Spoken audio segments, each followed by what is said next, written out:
नमस्कार दोस्तों, चलिए जानते हैं मध्य प्रदेश की फटाफट 50 बड़ी खबरों को सिर्फ 5 मिनट में। लेकिन वीडियो शुरू करने से पहले कमेंट करके बताएं कि आप हमें कहां से देख रहे हैं। वीडियो को लाइक करें और चैनल को सब्सक्राइब करना ना भूलें। तो चलिए शुरू करते हैं आज की बड़ी खबरों के साथ।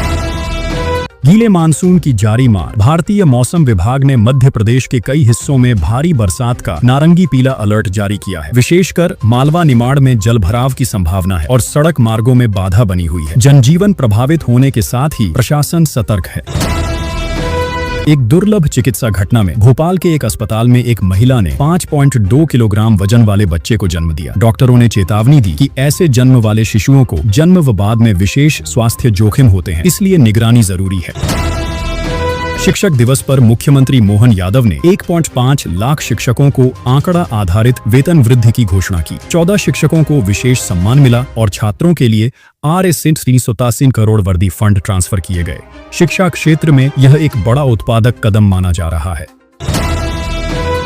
एक महिला ने गुस्से में ग्वालियर में पति को छत से धक्का दे दिया। मामला मोबाइल फोन की मांग को लेकर उत्पन्न घरेलू विवाद का है। 22 वर्षीय युवक गंभीर रूप से घायल हैं और पुलिस मामले की जांच कर रही है। राष्ट्रीय हरित अधिकरण ने गुड़ निर्माण इकाइयों को आवासीय, स्कूल या अस्पताल से कम 500 मीटर दूरी पर स्थापित करने का निर्देश दिया है। साथ ही 10 मीटर ऊंची चिमनी और स्वच्छ ईंधन उपयोग अनिवार्य किया गया है। इससे वायु प्रदूषण में स्पष्ट सुधार की उम्मीद है। राजनीतिक जगत में हलचल। प्रतिपक्ष नेता उमंग सिंघार का बयान, हम आदिवासी हैं, हिंदू नहीं, ने छिंदवाड़ा से राजनीतिक तूफान खड़ा कर दिया। भारतीय जनता पार्टी नेताओं की तीखी प्रतिक्रिया के बीच इसने आदिवासी पहचान पर नई बहस को जन्म दिया है। मध्य प्रदेश कर्मचारी चयन मंडल ने आबकारी सिपाही भर्ती का प्रवेश पत्र जारी किया है। उम्मीदवार esb.mp.gov.in पर जाकर प्रवेश पत्र डाउनलोड कर सकते हैं, जिसमें विस्तृत पाली सूचना और परीक्षा दिशा निर्देश भी शामिल है। राष्ट्रीय पात्रता व प्रवेश परीक्षा स्नातक महामारी के दूसरे चरण के लिए परामर्श का कार्यक्रम जारी हो चुका है। छात्र ऑनलाइन महाविद्यालय और पाठ्यक्रम विकल्प बदल सकते हैं और प्रक्रिया जल्द ऑनलाइन शुरू की जा रही है। राष्ट्रीय संस्थागत रैंकिंग ढांचा 2025 में मिश्रित रुझान दिखा। भारतीय विज्ञान शिक्षा एवं अनुसंधान संस्थान भोपाल का रैंक गिरकर 78वां हो गया, जबकि मौलाना आजाद राष्ट्रीय प्रौद्योगिकी संस्थान ने 17वां स्थान बनाए रखा। यह प्रदेश के उच्च शिक्षा क्षेत्र में सुधार और चुनौतियों का मिले जुले परिदृश्य दर्शाता है। रीवा की महिला न्यायाधीश को ₹500 करोड़ की मांग वाले खत भेजकर जान से मारने की धमकी दी गई। जांच उत्तर प्रदेश तक फैल चुकी है। यह घटना न्यायपालिका की सुरक्षा पर गंभीर छाया डाल रही है। एक बड़े ऊर्जा सौदे में भारत हैवी इलेक्ट्रिकल्स लिमिटेड को मध्य प्रदेश में सुपर क्रिटिकल तकनीक आधारित विद्युत संयंत्र हेतु ₹600 करोड़ का आदेश मिला है। इसके तहत बॉयलर, टरबाइन और जनरेटर की आपूर्ति 68 महीनों में की जाएगी। बैंक केवल छुट्टी का भ्रम। भारतीय रिजर्व बैंक द्वारा जारी परिपत्र में कई राज्यों में 5 सितंबर ईद-ए-मिलाद को बैंक बंद घोषित थे, लेकिन महाराष्ट्र ने इसे रद्द कर 8 सितंबर को सार्वजनिक अवकाश बताने का नया फैसला किया। मध्य प्रदेश से संबंधित खास अपडेट नहीं आया है।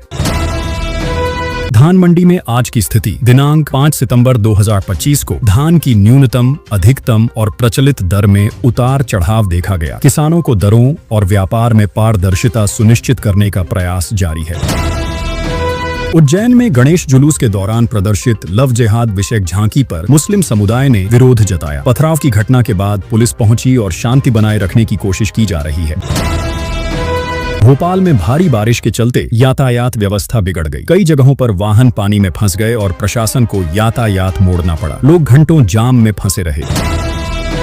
इंदौर में चिकित्सकीय महाविद्यालय के छात्रों ने इंटर्नशिप भत्ता बढ़ाने की मांग को लेकर प्रदर्शन किया। छात्रों का कहना है कि मौजूदा भत्ता उनकी जरूरतों को पूरा नहीं करता।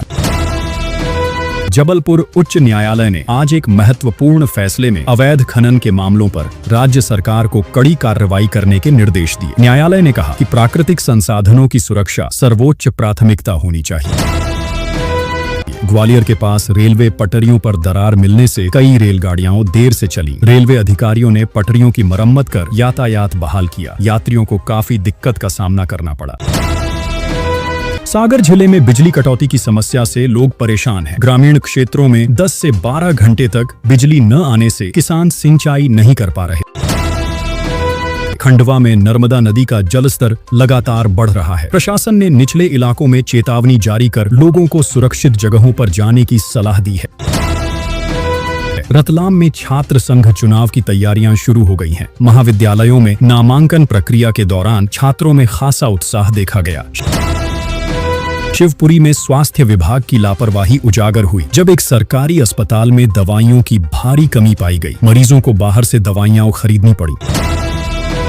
धार जिले में किसान सभा ने सरकार से सोयाबीन का समर्थन मूल्य बढ़ाने की मांग की है। किसानों का कहना है कि लागत बढ़ने से उन्हें नुकसान हो रहा है।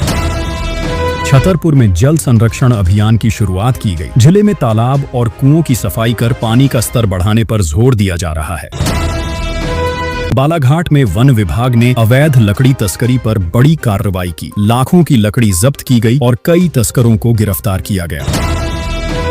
विदिशा में सड़क हादसे में 3 लोगों की मौत हो गई। हादसा ट्रक और कार की आमने सामने की टक्कर से हुआ। पुलिस ने मामला दर्ज कर जांच शुरू कर दी है। सीधी जिले में आत्महत्या के मामलों में बढ़ोतरी देखी जा रही है। सामाजिक संगठनों ने मानसिक स्वास्थ्य जागरूकता अभियान चलाने की अपील की है। मुरैना में डकैतों की गतिविधियां फिर से बढ़ने लगी हैं। ग्रामीणों में डर का माहौल है और पुलिस ने तलाशी अभियान तेज कर दिया है।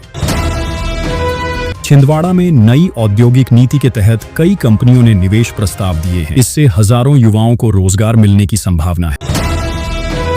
नीमच में पुलिस ने नशे की तस्करी पर बड़ी कार्रवाई की है। लाखों की नशीली दवाइयां जब्त की गईं और 3 आरोपियों को गिरफ्तार किया गया।